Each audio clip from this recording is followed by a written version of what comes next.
RPD channel में आपका स्वागत है। मैं आरपी दुबे। सभी व्यूअर्स को मेरा नमस्कार।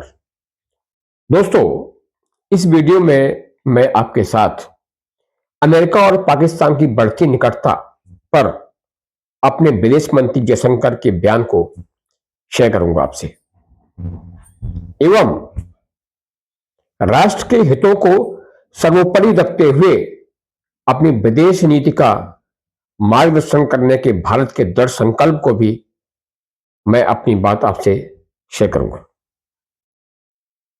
दोस्तों, अपने विदेश मंत्री जयशंकर ने एक दूसरे के इतिहास को नजरअंदाज करने के लिए अमेरिका पाकिस्तान की आलोचना की है।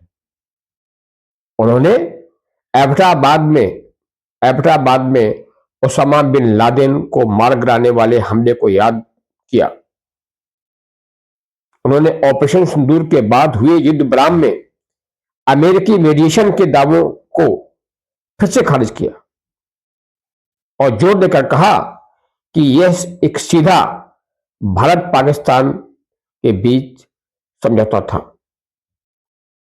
और साथ में कहा कि विपक्ष को, जो इंडिया की अपोजिशन पार्टीज है, किसानों के हितों और भारत की रणनीतिक स्वायत्तता, स्ट्रेटेजिक ऑटोनॉमी से समझौता करने के खिलाफ चेतावनी भी दी।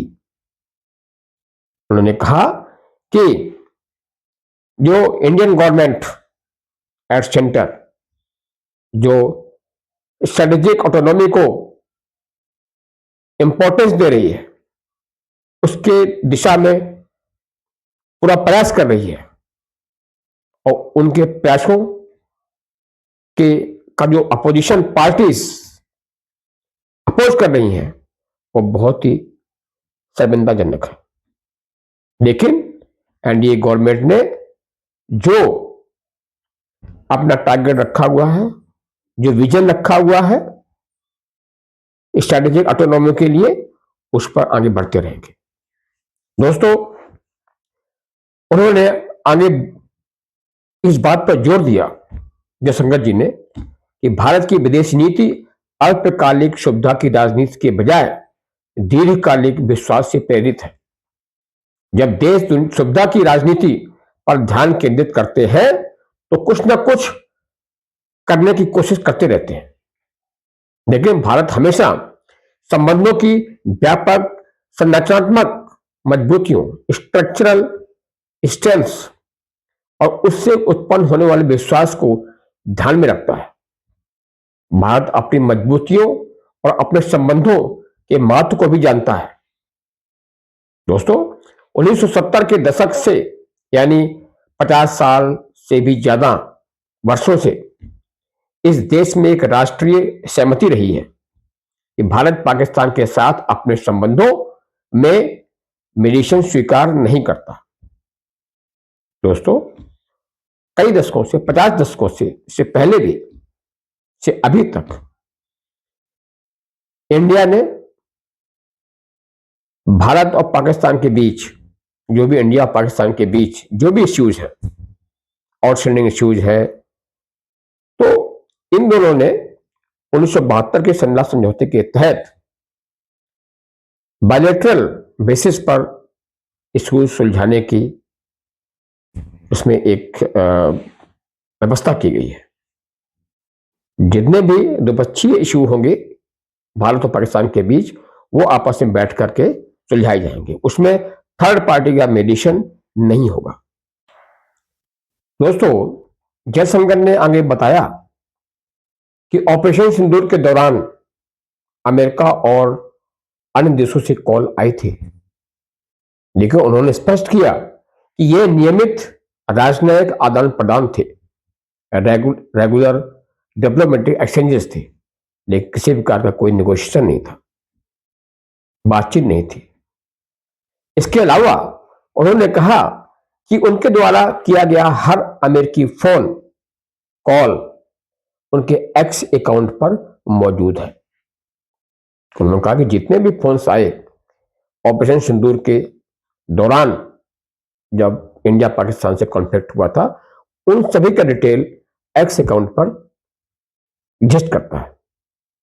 जिससे इस बात पर जोर दिया गया कि समझौता भारत और पाकिस्तान के बीच सीधी बातचीत का नतीजा था। और आगे भी कहा कि विपक्ष और अमेरिकी राष्ट्रपति ट्रंप के इस दावे को खारिज किया जाता है कि अमेरिका ने युद्ध विराम पर बातचीत की थी। दोस्तों, अपने इंडिया में भी कुछ ऐसी पॉलिटिकल पार्टीज है जो ट्रंप के सुर में सुर मिला रही थी कि ट्रंप ठीक कर रहे हैं। हो सकता है कि ट्रंप के मीडिएशन से ये इंडिया पाकिस्तान के बीच सीज फायर हुआ। तो उन्होंने कहा कि उन्होंने विपक्ष और ट्रंप के दावे को बिल्कुल खारिज कर दिया। दोस्तों, जयशंकर ने इस अवसर का उपयोग विपक्ष को आड़े हाथों लेते हुए कहा कि भारत अपने राष्ट्रीय आर्थिक हितों की रक्षा के लिए बाहरी दबावों का भी विरोध कर रहा है। दोस्तों, कुछ देश और विशेष तौर से ट्रंप, यूएसए के प्रेसिडेंट, अपनी आर्थिक नीति को ध्यान में रखते हुए उनका जो नारा है मेक अमेरिका ग्रेट अगेन, उसको ध्यान में रखते हुए अमेरिका यह चाह रहा है कि भारतवर्ष अपना बाजार अमेरिकी उत्पादों के लिए खोल दे। तो इस तरह का जो चैलेंज अमेरिका पेश कर रहा है इंडिया के सामने, उसको उन्होंने सिरे से खारिज कर दिया। उन्होंने कहा कि जो अपनी आर्थिक हित है, राष्ट्रीय आर्थिक हित है, उनको पहले ध्यान में रखा जाएगा। उन्होंने आगे भी कहा कि व्यापार और किसानों के हितों, हमारी रणनीतिक स्वतंत्रता, स्ट्रेटेजिक ऑटोनॉमी और मध्यस्थता मेडिएशन के विरोध के मामले में सरकार बिल्कुल स्पष्ट है। एनडीए सरकार का रुख कड़ा है और चेतावनी दी है कि अगर कोई हमसे असहमत है, कोई डिसएग्री करता है गवर्नमेंट से, तो कृपया भारत के लोगों को बता दें कि आप किसानों के हितों की रक्षा के लिए तैयार नहीं है। उन्होंने कहा ठीक है, एनडीए गवर्नमेंट की ड्यूटी है, सेंट्रल गवर्नमेंट की ड्यूटी है कि वो किसानों के हितों की रक्षा के लिए काम करे, और काम कर रही है। अगर और पॉलिटिकल पार्टीज गवर्नमेंट के स्टैंड से डिसएग्री करते हैं तो लोगों को बोल दे कि भाई वे लोग भारत के किसानों के हितों की रक्षा के लिए तैयार नहीं है। वे भारत के लोगों से कहते हैं कि आप रणनीतिक स्वतंत्रता, स्ट्रेटेजिक ऑटोनॉमी को मौत नहीं देते। उनका आरोप है, और कुछ लोगों का, कुछ पॉलिटिकल पार्टीज का, कि सेंट्रल गवर्नमेंट स्ट्रेटेजिक ऑटोनॉमी को इंपॉर्टेंस नहीं देती है, ऐसा उनका मानना है। दोस्तों, सरकार ने कहा कि सरकार को इसकी कद्र है, इसे बनाए रखने के लिए हमें जो भी करना होगा सरकार करेगी। उन्होंने कहा कि स्ट्रेटेजिक ऑटोनॉमी को मेंटेन करने के लिए भारत सरकार को जो करना होगा वो करेगी। वो किसी भी देश के सामने, किसी भी अपोजिशन पार्टीज के सामने सरेंडर नहीं करेगी। दोस्तों, पाकिस्तान द्वारा इस्लामाबाद और नियंत्रण रेखा के ऊपर अपने हवाई क्षेत्र में जारी की गई नोटम के मद्देनजर कुछ बड़ी घटना होने की आशंका है। दोस्तों, पाकिस्तान ने कल इस्लामाबाद और एलओसी के ऊपर अपने हवाई क्षेत्र में नोटाम जारी कर दिया। इससे आशंका है कि कोई बड़ी घटना हो सकती है। इसके अलावा पाकिस्तान ने अचानक इंटरनेट भी बंद कर दिया है और लगभग 2/3 उपभोक्ताओं की सेवाएं बुरी तरह अफेक्टेड हुई हैं। पड़ोस में इन घटनाक्रम को देखते हुए भारत ने किसी भी स्थिति से निपटने के लिए अपने रक्षा बलों को अलर्ट पर रखा हुआ है।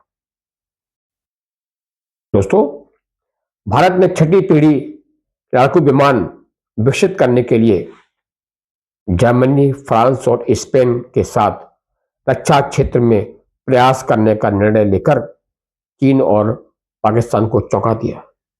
दोस्तों, अभी हाल ही में इंडिया ने एक स्टेप लिया है कि वो जर्मनी, फ्रांस और स्पेन के साथ मिलकर 6th जनरेशन फाइटर जेट बनाएंगे।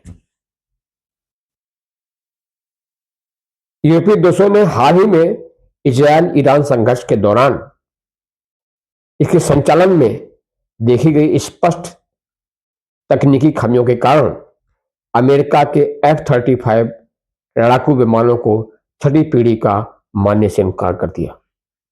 दोस्तों, अभी इजरायल और ईरान के बीच इजरायल ने F-35 फाइटर जेट्स का ईरान के खिलाफ इस्तेमाल किया।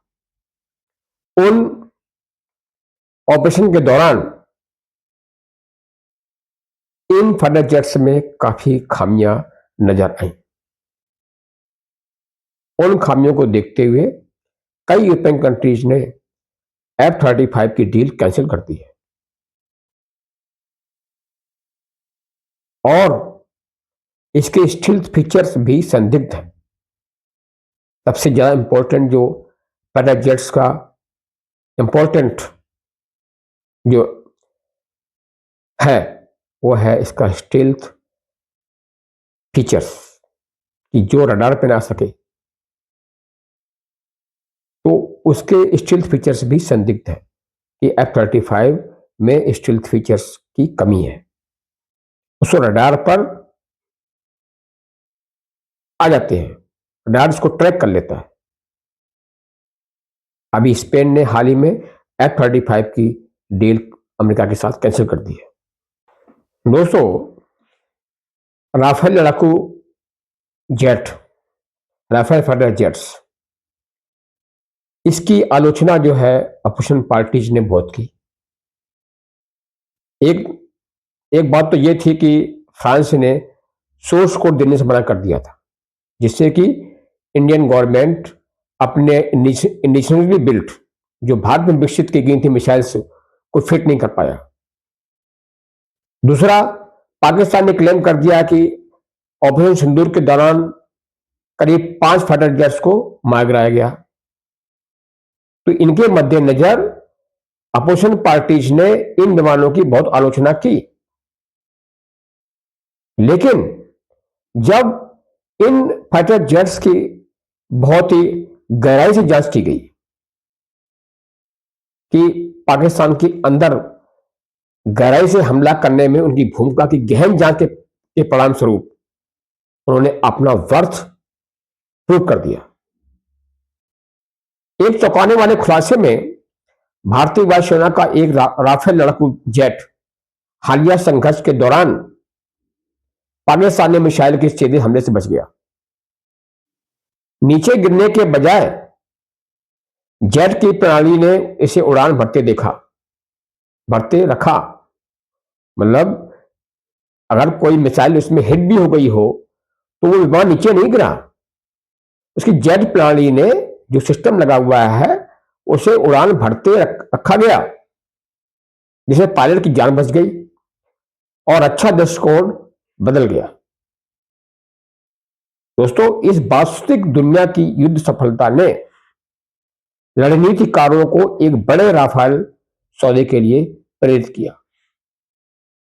जब ये देखा कि ये लड़ाकू विमान में एक मिसाइल हिट होने के बावजूद भी ये विमान उड़ता रहा, नीचे नहीं गिरा और पायलट की जान भी नहीं गई, तो जो दृष्टिकोण था राफेल फाइटर जेट्स को देखने का वो चेंज हो गया।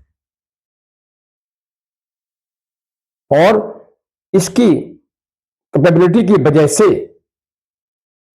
जो स्ट्रेटेजिस्ट है, जो रणनीतिकार है, उन्होंने एक बड़े राफेल सौदे को मंजूरी के लिए यस कहा है, जिसके साथ भारत अब फ्रांस से 114 NRW जेट हासिल करने के लिए तैयार है। राफेल इंडिया पाकिस्तान की चीनी मूल के लड़ाकू जेट से बेहतर साबित हुआ। पता ही आपको है कि ऑपरेशन के दौरान इंडिया ने जो चाइना के फाइटर जेट्स थे वो एयर डिफेंस सिस्टम से शट डाउन कर दिए, लेकिन राफेल विमान को कोई नुकसान नहीं पहुंचा। हालांकि एयर डिफेंस फोर्सेज ने एक विमान को गिरने का या उनको लॉस होने का बताया था, लेकिन साथ में ये भी कहा कि छोटे मोटे जो है लॉसेस तो जो कॉन्फ्लिक्ट में स्वाभाविक है। हमेशा डिफेंस फोर्सेस ने अपना टारगेट पर ध्यान रखा है कि हमारे टारगेट मीट आउट होने चाहिए, और वो कर दिया। दोस्तों, इस प्रकार सौदा भारत के घटते स्क्वाड्रन संख्या को मजबूत करेगा। दोस्तों, अभी हमारे पास जो स्क्वाड्रन है वो टू फ्रंट वार को देखते हुए कम है। अगर चाइना और पाकिस्तान से एक साथ युद्ध की स्थिति में हमारे पास स्क्वाड्रन की संख्या कम है, उसमें जो नंबर ऑफ फाइटर जेट्स है वो कम है, तो इसकी पूर्ति के लिए इंडिया ने 114 राफेल फाइटर जेट्स का ऑर्डर देने का प्लान कर लिया है। दोस्तों, भारत को तत्काल versatile multi role proven advance लड़ाकू विमानों की खरीद करनी चाहिए, ताकि आवश्यक वायु स्क्वाड्रन का गठन किया जा सके और प्रत्येक स्क्वाड्रन में पर्याप्त संख्या में जेट विमान हो। जो हमारे पड़ोस में जो माहौल बना हुआ है उसको देखते हुए हमें अपना एयर डिफेंस, एयर फोर्स बहुत स्ट्रांग करना पड़ेगा, और जो उसमें कमियां हैं, एयर स्क्वाड्रन की कमी है, उसमें नंबर ऑफ जो फाइटर जेट्स कमी है वो पूरी करनी पड़ेगी अगर हमको अपने एयर सिक्योरिटी रखनी है। दोस्तों, आइए आगे आने वाले नवीनतम घटनाक्रमों पर नजर रखेंगे, खास तौर से अमेरिका और पाकिस्तान के बीच। दोस्तों, अगर यह वीडियो आपको पसंद आया हो तो कृपया से लाइक करें, शेयर करें और चैनल को सब्सक्राइब भी करें। जय हिंद, जय भारत।